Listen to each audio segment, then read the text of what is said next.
बातमी मंत्री नितेश राणे यांच्या संदर्भात महाराष्ट्रातला आणखी एक मंत्री अडचणीमध्ये आलेला आहे। नितेश राणे हे अडचणीमध्ये आलेले आहेत। मंत्री नितेश राणे यांना कारावास आणि दंड ठोठावला गेलाय। न्यायालयाने हा दंड ठोठावलेला आहे। मंत्री राणेंना शांतता भंग केल्याप्रकरणी त्यांच्यावर ही कारवाई करण्यात आलेली आहे।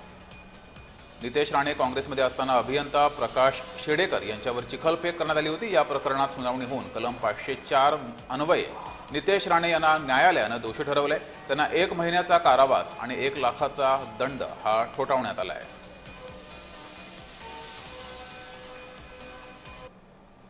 देऊन 353, 332 सह 506 आणि इतर सर्व गुन्ह्याखाली नितेश राणे आणि त्यांच्यासोबत जे इतर आरोपी होते यांची सर्वांची निर्दोष मुक्तता केलेली आहे।